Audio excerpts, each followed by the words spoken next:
ಆರ್ಥಿಕ ಮತ್ತು ರಾಜಕೀಯ ನ್ಯಾಯವನ್ನು ವಿಚಾರ, ಅಭಿವ್ಯಕ್ತಿ, ನಂಬಿಕೆ, ಧರ್ಮ,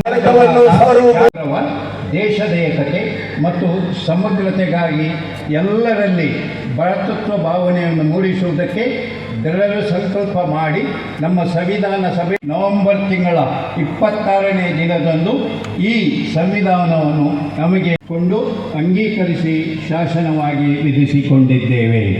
ಜೈ ಭಾರತ್ ಮಾತಾ ಕಿ, ಮಾತಾ ಕಿ ಜೈ, ಜೈ ಭಾರತ್ ಮಾತಾ ಕಿ ಜೈ. ಸಂವಿಧಾನ ಅಪಾಯದಲ್ಲಿದೆ.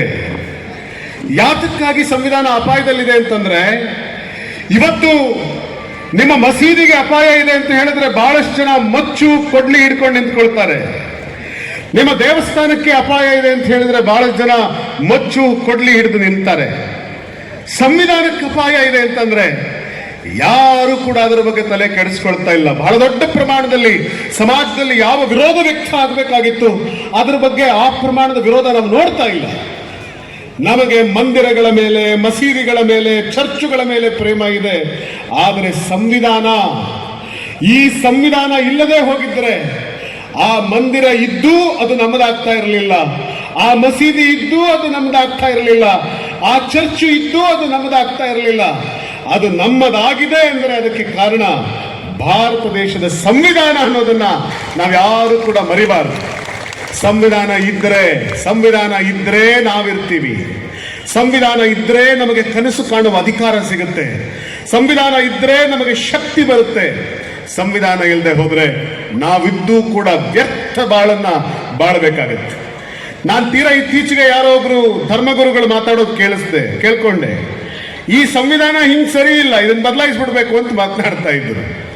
ನಾನು ಹೇಳ್ತೀನಿ, 5,000 ವರ್ಷಗಳಿಂದ ನೀವು ಬಯಸಿದಂಥ ಮನು ಸಂವಿಧಾನ ಈ ನೆಲವನ್ನು ಆಳ್ವಿಕೆ ಮಾಡಿದೆ.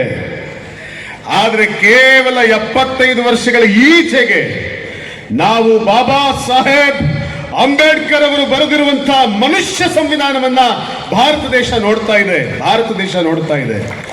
ಇಷ್ಟು ಪುಟ್ಟ ಕಾಲದಲ್ಲಿ ಈ ಸಂವಿಧಾನ ಮಾಡಿರುವಂತ ಬದಲಾವಣೆಯನ್ನ, ಕ್ರಾಂತಿಯನ್ನ ನೋಡಿ ಜೀರ್ಣಿಸ್ಕೊಳ್ಳಕ್ಕಾಗದೇ ಇರುವಂತ ಜನ ಈ ಸಂವಿಧಾನವನ್ನು ಟೀಕೆ ಮಾಡ್ತಾ ಇದ್ದಾರೆ. ಈ ಸಂವಿಧಾನ ಜಾರಿಗೊಂಡ ದಿವಸ ಅವತ್ತೂ ಕೂಡ ಒಂದಷ್ಟು ಸಂಘಟನೆಗಳು ದೇಶಭಕ್ತಿಯ ಮುಖವಾಡಗಳನ್ನು ಹಾಕೊಂಡು ಈ ದೇಶದ ಜನರ ದಿಕ್ಕು ತಪ್ಪಿಸ್ತಿರುವಂತಹ ಸಂಘಟನೆಗಳು ಅವತ್ತೂ ಕೂಡ ಅದರ ಮುಖ್ಯಸ್ಥರು ಸಂವಿಧಾನದ ವಿರುದ್ಧ ಮಾತನಾಡಿದ್ರು. ಈ ಸಂವಿಧಾನ ಬದಲಾಯಿಸಬೇಕು ಅಂತ ಮಾತನಾಡಿದ್ರು. ಇಲ್ಲೇ ಪಕ್ಕದಲ್ಲೇ ನಮ್ಮ ಕರ್ನಾಟಕದ ದುರಾದೃಷ್ಟ, ಇಲ್ಲಿಂದ ಆಯ್ಕೆಯಾಗಿ ಉತ್ತರ ಕನ್ನಡ ಜಿಲ್ಲೆಯಿಂದ ಆಯ್ಕೆಯಾಗಿ ಪಾರ್ಲಿಮೆಂಟ್ ಅಲ್ಲಿ ಕೂತ್ಕೊಂಡಿದ್ದಂತ ಒಬ್ಬ MP ಸಂವಿಧಾನ ಬದಲಾಯಿಸಬೇಕು ಅಂತ ಮಾತನಾಡ್ತಾನೆ. ಬಹಳಷ್ಟು ಜನ ದೇಶದಾದ್ಯಂತ ಯಾವ ಸಂವಿಧಾನದಿಂದ ಅಧಿಕಾರವನ್ನು ಪಡೆದು ಪಾರ್ಲಿಮೆಂಟ್ಗೆ ಹೋದರೋ ಅವರೇ ಸಂವಿಧಾನ ಬದಲಾಯಿಸ್ತೀವಿ ಅಂತ ಭಾಷಣ ಮಾಡ್ತಾ ಇದ್ದಾರೆ. ಆದರೆ ಈ ದೇಶದ ಪ್ರಜೆಗಳಾದ ನಾವು ಸಂವಿಧಾನನ ಬದಲಾಯಿಸಿದರೆ ನಮ್ಮ ಪರಿಸ್ಥಿತಿ ಏನಾಗುತ್ತೆ ಅಂತ ಅಮ್ಮ ಒಂದು ಕ್ಷಣ ಆಲೋಚನೆ ಮಾಡಿ ನೋಡಿ. ಇಷ್ಟು ಜನ ತಾಯಂದಿರು ಕೂತಿದ್ದೀರಿ. ಬಾಬಾ ಸಾಹೇಬ್ ಅಂಬೇಡ್ಕರ್ ಅವತ್ತು ಮಾತನಾಡಬೇಕಾದ್ರೆ, ಈ ಸಂವಿಧಾನ ಜಾರಿಗೊಳ್ಳಬೇಕಾದ್ರೆ ಆನಂದ ಬಾಷ್ಪ ಕಣ್ಣೀರು ಸುರಿಸಿರ್ತಾರೆ. ಯಾತಕ್ಕೆ ಗೊತ್ತಾ?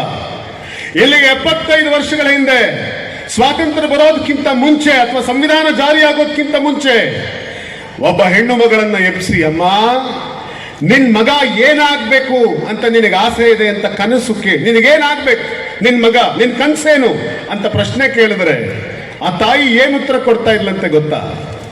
ಆ ತಾಯಿ ತನ್ನ ಮಗ ಆಕೆ ಏನಾದ್ರೂ ಚಮ್ಮಾರನ ಜಾತಿಯವಳಾಗಿದ್ರೆ, ಜಾತಿ ವ್ಯವಸ್ಥೆ ಬಹಳ ಗಟ್ಟಿಗಿದ್ದ ಕಾಲ, ಚಮ್ಮಾರನಾಗಿದ್ರೆ ಆ ಹೆಣ್ಣು ಮಗಳು, ಸ್ವಾಮಿ ನನ್ನ ಗಂಡ ಚಪ್ಪಲಿ ಹೊಲಿತಾ ಇದ್ದಾನೆ, ನನ್ನ ಮಗ ಕೂಡ ಚಮ್ಮಾರ ಆಗ್ತಾನೆ, ನನ್ನ ಮಗನೂ ಚಪ್ಪಲಿ ಹೊಲಿತಾನೆ ಸ್ವಾಮಿ. ಇಷ್ಟೇ ಸ್ವಾಮಿ ನನ್ನ ಮಗನಿಗೆ ನನ್ನ ಕನಸು. ಸಂವಿಧಾನ ಜಾರಿಯಾಗೋದ್ಕಿಂತ ಮುಂಚೆ ಒಬ್ಬ ಜಾಡಮಾಲಿ ಹೆಂಡತಿನ ಹೋಗಿ, ಏನಮ್ಮ ಗರ್ಭಿಣಿ ಹೆಣ್ಣುಮಗಳು ನೀನು, ನಿನಗೆ ಮಗು ಹುಟ್ಟಿದ್ರೆ ನಿನ್ ಮಗ ಏನಾಗ್ಬೇಕು ಅಂತ ಪ್ರಶ್ನೆ ಕೇಳಿದ್ರೆ ಆ ತಾಯಿ ತನ್ನ ಹೊಟ್ಟೆ ಮುಟ್ಕೊಂಡು ಹೇಳ್ತಿದ್ಲಂತೆ, ಸ್ವಾಮಿ ನನ್ನ ಗಂಡ ಜಾಡಮಾಲಿ, ನನ್ನ ಗಂಡ ಮಲ ಹೊರತಾ ಇದ್ದಾನೆ, ನನ್ನ ಮಗನೂ ಕೂಡ ಮುಂದೆ ಮಲ ಹೊರಬೇಕು ಸ್ವಾಮಿ. ಇಷ್ಟೇ ಸ್ವಾಮಿ ನಮ್ಮ ಕನಸು. ಜಾರಿಯಾಗೋದಕ್ಕಿಂತ ಮುಂಚೆ ಭಾರತ ದೇಶದಲ್ಲಿ ಚಮ್ಮಾರನ ಹೆಂಡತಿಯ ಕನಸು, ಕಮ್ಮಾರನ ಹೆಂಡತಿಯ ಕನಸು, ಕುಂಬಾರನ ಹೆಂಡತಿಯ ಕನಸು, ಕುರಿ ಕಾಯುವ ಕುರುಬನ ಹೆಂಡತಿಯ ಕನಸು, ಗೊಲ್ಲನ ಹೆಂಡತಿಯ ಕನಸು, ಮೀನುಗಾರನ ಹೆಂಡತಿಯ ಕನಸು, ಜಾಡಮಾಲಿಯ ಹೆಂಡತಿಯ ಕನಸು, ಇಷ್ಟೇ ಈ ತಾಯಂದಿರ ಕನಸು. ಆದ್ರೆ ಇವತ್ತು ಆ ಹೆಣ್ಣು ಮಕ್ಕಳನ್ನು ಕೇಳಿ, ಅಮ್ಮ ನಿನ್ ಮಗ ಏನಾಗ್ಬೇಕು ಅಂದ್ರೆ ಈ ತಾಯಿ ಏನು ಉತ್ತರ ಕೊಡ್ತಾಳೆ ಗೊತ್ತಾ? ಸ್ವಾಮಿ, ನನ್ನ ಮಗ ಶಾಲೆ ಕಲಿಬೇಕು, ನನ್ನ ಮಗ ಶಾಲೆ ಕಲಿಬೇಕು, ಪ್ರೈಮರಿ ಸ್ಕೂಲ್ ಟೀಚರ್ ಆಗಬೇಕು, ಡಾಕ್ಟರ್ ಆಗಬೇಕು, ಇಂಜಿನಿಯರ್ ಆಗಬೇಕು, IAS ಆಗಬೇಕು, IPS ಆಗಬೇಕು, ಸಾಧ್ಯ ಆದ್ರೆ MLA ಆಗಬೇಕು, MP ಆಗಬೇಕು, ಮುಖ್ಯಮಂತ್ರಿ ಆಗಬೇಕು, ಪ್ರಧಾನ ಮಂತ್ರಿ ಆಗಬೇಕು.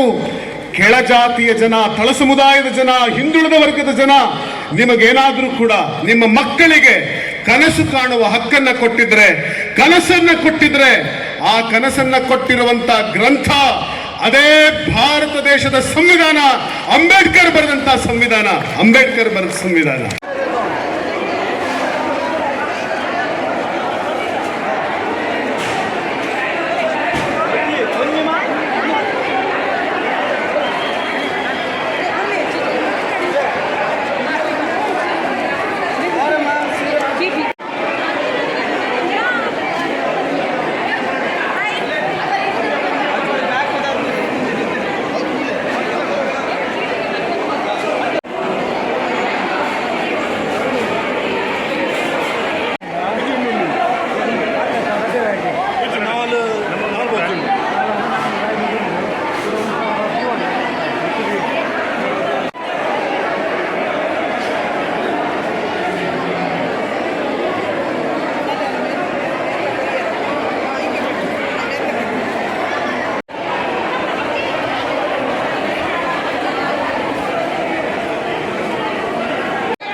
ಜ್ಯೋತಿ ಜ್ಯೋತಿ ಆಗ್ಲೇ ಕಡೆ ಕೊಡು, ಜ್ಯೋತಿ ಆಗ್ಲೇ ಕಡೆ ಕೊಡು.